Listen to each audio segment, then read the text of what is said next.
Bonjour à tous et bienvenue dans cette nouvelle vidéo de l'alchimie des corps. Aujourd'hui, je vous propose une pause technique sur la posture assise en yoga.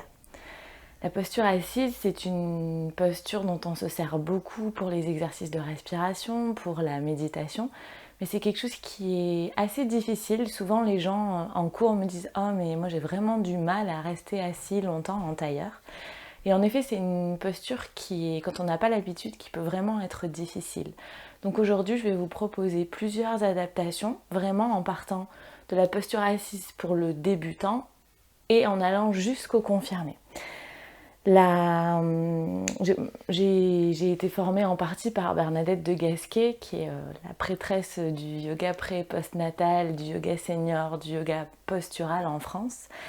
Et quand on commence des formations avec Bernadette de Gasquet, on parle de la posture assise pendant une demi-journée pour vous donner une idée de l'importance de cette posture assise. Voilà. Donc, il y a la façon la plus simple de s'asseoir au sol, c'est ce qu'on appelle en anglais Simple Cross-Leg Position, donc la posture des jambes croisées simple, qui est une posture en tailleur comme ceci, mais pas très serrée. C'est-à-dire où on ne rapproche pas forcément les talons très près du pubis. On vient glisser un talon sous un tibia et le pied sous l'autre genou. Ça, c'est vraiment une façon de s'asseoir. Donc vous pouvez déjà tenter de vous asseoir comme ça et de voir ce qui se passe. Est-ce que vous êtes confortable ou pas ? En général, quand on n'a pas trop l'habitude, il peut se passer deux choses. En fonction aussi de notre morphologie, d'où on en est dans notre corps, la première chose, c'est qu'on n'arrive pas du tout à tenir son dos droit. On a le dos qui est complètement arrondi. Donc déjà, pour gommer ça, on peut essayer de dégager la chair des fesses vers l'arrière et de voir un petit peu ce qui se passe. Est-ce qu'on est mieux positionné ? Est-ce qu'on arrive à redresser un peu plus son dos ou pas du tout ? Si on n'arrive pas du tout à redresser son dos, dans ce cas-là, on va venir mettre un support sous nos fesses pour surélever le bassin et ça va permettre de trouver cette petite bascule du bassin qui nous permet d'allonger notre colonne vertébrale. Alors à partir de là, on peut mettre plein de choses, plein de supports. Moi j'ai un petit faible pour les coussins d'une créatrice toulousaine qui s'appelle Marion aussi, qui fait des coussins en liège, donc c'est du tissu en liège et des petits granulés de liège à l'intérieur. Donc sa société s'appelle Ici Création, je vous mets le lien vers sa page Facebook en barre d'infos et elle propose différents coussins. Ce qui est vraiment génial, c'est que c'est des coussins qui sont très fermes et vraiment ça aide énormément à tenir la colonne droite en posture assise. Donc moi j'aime beaucoup ce modèle qui est le grand rectangle. Elle a aussi un modèle qu'elle appelle rehaussé, donc il a une petite pente. Et alors ça, sur les hommes qui ont du mal à tenir leur dos droit, ça fait des miracles. Parce que du coup, la petite pente leur permet vraiment de trouver cette rétroversion, cette petite bascule du bassin. Et ça permet de placer le dos correctement. Donc voilà, la première option, c'est vraiment d'aller mettre quelque chose sous ses genoux. Et en général, ça permet de redresser sa colonne vertébrale. En général, ce qui se passe aussi quand on débute, c'est qu'on a les genoux qui sont très hauts. On n'arrive pas à laisser tomber les genoux. Alors, c'est pas très grave.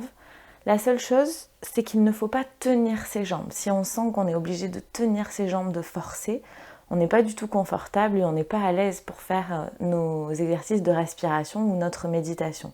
Donc, dans ce cas-là, la solution, c'est d'aller mettre des briques sous nos genoux pour vraiment supporter nos jambes. Et là, on peut relâcher nos jambes et on peut tenir notre colonne droite bien positionnée. Une autre façon de se positionner, c'est ce que conseille Bernadette de Gasquet, c'est d'utiliser ce type de coussin. Donc c'est des coussins, alors nous on les connaît comme des coussins d'allaitement en France, mais en fait c'est des coussins de positionnement. Donc il y a plusieurs marques, Corpomed, Big Flopsy, des choses comme ça. C'est des coussins en U avec des microbilles à l'intérieur qu'on peut déplacer pour les mettre où on veut. Et donc, c'est vrai que c'est assez pratique parce que quand on utilise ce genre de coussin, on va venir mettre une partie des billes sous les fesses et une partie des billes sous nos genoux. Et là, on est posé. Ok. Donc, c'est vrai que c'est hyper confortable pour les femmes enceintes, mais pas que. Alors, ce que dit Bernadette de Gasquet, alors ça, c'est hyper important, surtout quand on commence à faire du yoga régulièrement et encore plus quand on est prof de yoga. Ce que dit Bernadette de Gasquet, c'est que quand on est assis au sol, il faudrait toujours avoir les genoux plus hauts que les hanches. Souvent on entend, oui, il faut s'asseoir en hauteur pour avoir les genoux plus bas que les hanches, pour avoir moins de fourmis. Ok, pourquoi pas. Elle, ce qu'elle dit, c'est qu'il faut avoir les genoux plus hauts que les hanches et se pencher très légèrement en avant pour protéger le bas du dos. Alors pourquoi elle dit ça ? Pour l'avoir testé, je suis assez d'accord avec elle. Elle dit que, surtout quand on est prof de yoga, quand on a l'habitude de s'asseoir sur un coussin un peu en hauteur, de croiser les talons avec les pubis, les talons très rapprochés du pubis et les genoux très bas. Quand on a beaucoup d'ouverture de hanches, on peut complètement s'asseoir comme ça.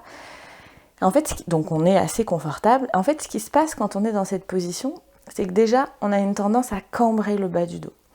Alors souvent, on nous dit, oui, il faut rétroverser le bassin, appuyer le bas du dos contre un mur. Sauf que ça, alors je ne vais pas forcément vous faire la démonstration ici, mais quand on rétroverse le bassin, qu'on appuie le bas du dos contre un mur, ça met tous les muscles du dos en tension.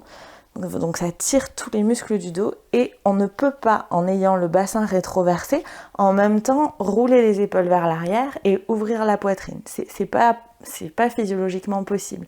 Donc si on travaille trop le bassin rétroversé et le dos appuyé contre un mur, on va bloquer, comme le bas du dos comme appuyé contre un mur, on va bloquer le haut du dos et on va bloquer notre ouverture d'épaule.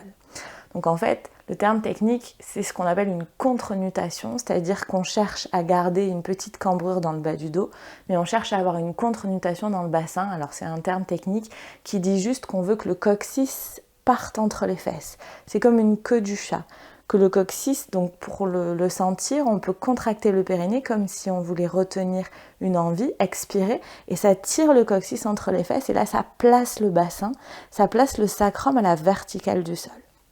Donc ça, c'est beaucoup plus facile d'avoir cette bonne position de bas de dos quand on a les genoux plus hauts que les hanches, plutôt que quand on a les genoux plus bas que les hanches.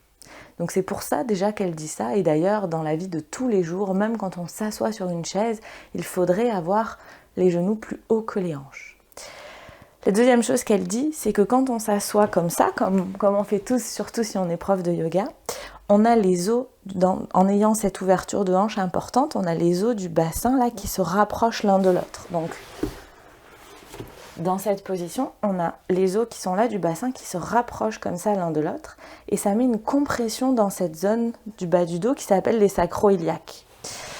Cette zone du bas du dos où on a cette compression, c'est une zone qui est assez fragile. Et ce qu'elle dit, c'est que quand on s'assoit très souvent, donc en tailleur, avec les talons devant le pubis en grande ouverture de hanche, avec un coussin sous les fesses, mais du coup, cette compression dans les sacro-iliaques, à terme, ça crée des douleurs.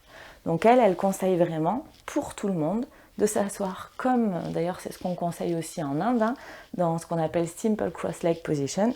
C'est donc la position jambes croisées avec les talons qui supportent les jambes pour avoir les genoux plus hauts que les hanches. Et donc allonger ce bas du dos en se penchant légèrement un tout petit peu en avant pour redresser la colonne vertébrale. Voilà. Et bien sûr, en changeant de jambes, en changeant le croisement des jambes, il y a toujours un côté où on est mieux que l'autre. Donc soit avec un coussin sous les fesses et des briques sous les genoux si on en a besoin pour se supporter, soit avec un coussin type coussin de positionnement ou d'allaitement pour être vraiment confortable. Soit simplement assis au sol, comme je suis là, en dégageant bien la chair des fesses vers l'arrière et en supportant les tibias avec mes pieds. Ça, c'est une bonne posture assise qui nous permet en général de rester assis longtemps. Alors bien évidemment, quand on a l'habitude et qu'on pratique depuis longtemps, quand on a l'habitude de s'asseoir avec un gros coussin sous les fesses et en grande ouverture de hanche, ça fait bizarre. Mais vraiment, essayez-le, testez-le un petit peu et vous verrez que, surtout si vous avez des douleurs sacro-iliaques dans le bas du dos, ça fait énormément de bien et ça change vraiment des choses dans la vie. Alors ensuite, je voudrais vous parler pour les avancées de la posture du lotus.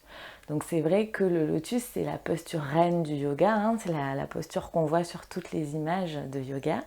Et c'est vrai que c'est une très bonne posture de méditation parce qu'on dit d'un point de vue énergétique que cette posture, elle est resserrée, c'est-à-dire on a vraiment le bas du corps qui est resserré vers nous et qu'énergétiquement, c'est assez intéressant. Donc ça, ok.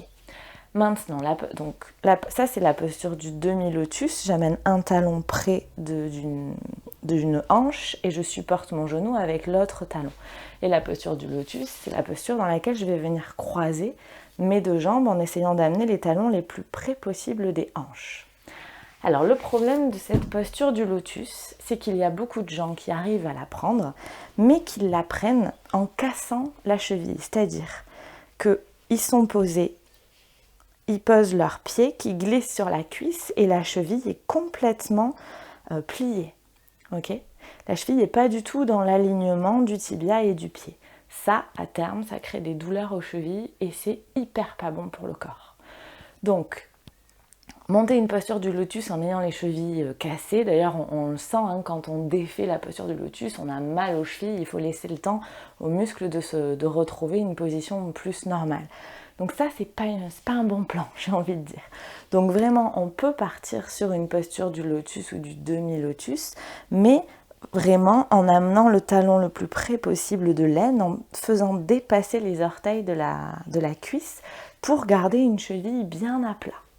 Donc, et demi-lotus, on vient soutenir le genou. Alors le demi-lotus, Bernadette de Gasquet, elle aime pas trop non plus, parce qu'elle dit que c'est une posture quand même exigeante pour les hanches et les genoux, et qu'on a tendance à toujours s'asseoir avec le même pied au-dessus. Donc elle dit, vous pouvez vous asseoir en posture du lotus, du demi-lotus, pardon, mais pensez à équilibrer, donc vraiment à changer de jambe et à pas rester plus souvent d'un côté que de l'autre. Ça, c'est hyper important.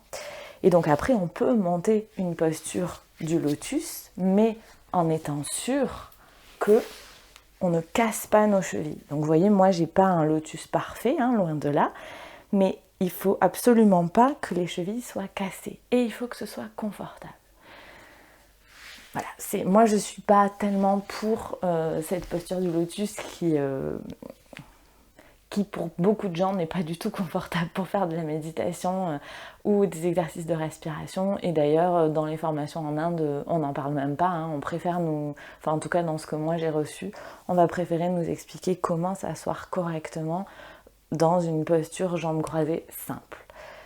Donc voilà, je vous invite vraiment à essayer de trouver ce qui vous convient avec des accessoires, avec des coussins si vous en avez, des coussins avec des petites pentes comme celui-là si ça vous aide, des coussins de positionnement, des briques ou rien du tout hein, si vous êtes bien également.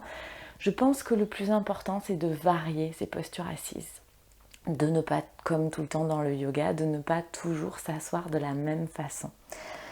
Voilà, n'hésitez pas à me laisser vos questions en commentaire si vous en avez. J'espère que c'était clair. Mais si vous avez des questions, ce sera toujours un plaisir d'y répondre. Et je vais faire une petite pause de vidéo. Il n'y aura pas de vidéo les 15 derniers jours d'août pour cause de petites pauses, de vacances, pour se régénérer, pour repartir du bon pied à la rentrée. Avec l'ouverture d'ailleurs du studio de yoga à Albi qui est équipé avec les coussins de Marion d'ici Création parce que je trouve que c'est vraiment des super produits, j'étais contente de la soutenir. Et donc je vous retrouverai le vendredi 5 septembre pour une nouvelle vidéo. Abonnez-vous à la chaîne, cliquez sur le bouton j'aime, pourquoi ne pas faire une petite participation libre sur Tipeee pour soutenir ce travail si cette vidéo vous a été utile. Et surtout, dites-moi en commentaire si ça a changé quelque chose dans votre pratique de changer votre façon de vous asseoir au sol. Merci. Namasté.